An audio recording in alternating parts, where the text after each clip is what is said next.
ચલો મિત્રો, જય દ્વારકાધીશ. કેમ છો બધા? મજામાં ને? તો બધા મજામાં છે, અમે પણ મજામાં છીએ. જો આજે આપણે બનાવવાનું હોય કાચી કેરીનો ચટણીનું, અને એના માપ પ્રમાણે જો આ કાચી કેરી લઈ લીધી છે, થોડુંક આદું લઈ લીધું છે, થોડુંક લસણ લઈ લીધું છે, થોડીક ડુંગળી લઈ લીધી છે અને એક મરચું લઈ લીધું છે. અને સ્વાદમાં જો મીઠું, કાળા નમકની એ છે, એ બધું નાખશું અને વિડીયો બતાવતા જાઓ. તો અમારા વિડીયોમાં બન્યા રહેજો. જો આ સુધારી અને બધું કમ્પ્લીટ કરી લઈએ અને પછી ચટણી બનાવવાનું ચાલુ કરીએ. ત્યાં સુધી વિડીયોમાં બન્યા રહેજો.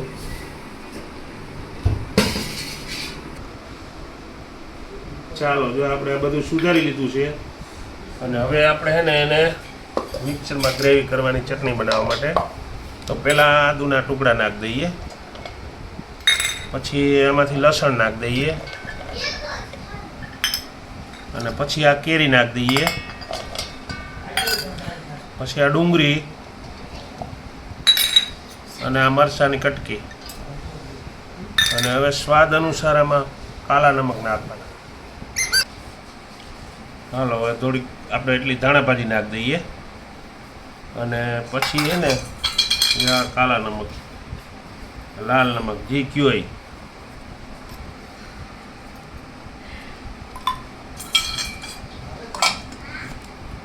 એટલો હાય નહીં આવે. હાલો, જો હવે આપણે મિક્સરમાં ક્રશ કરી લઈએ. જો આ રીતે બધું મિક્સ કરીને નાખી દેવાનું ડબરામાં. પછી મિક્સરમાં ક્રશ કરીને હવે છે ને આપણે થોડીક ખાંડ નાખી દઈએ, 1-1.5 ચમચી જેટલી.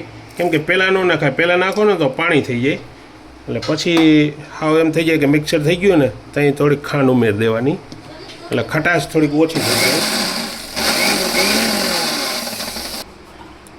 જો આ તૈયાર છે આપણી કાચી કેરીની ચટણી. તો હવે એને મિક્સરમાંથી આપણે ડબરામાંથી કાઢી લઈએ બહાર અને વાટકામાં.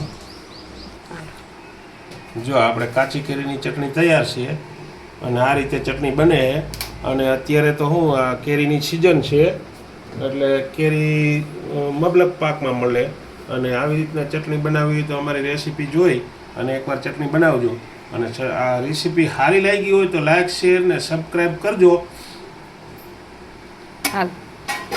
જો તમે વિડીયોમાં નવા હોય ને અને અમારા વિડીયોમાં સબસ્ક્રાઈબ ન કરી હોય ને તો એકવાર સબસ્ક્રાઈબ કરી દેજો અને અમારી ચેનલની મુલાકાત જરૂર લેજો.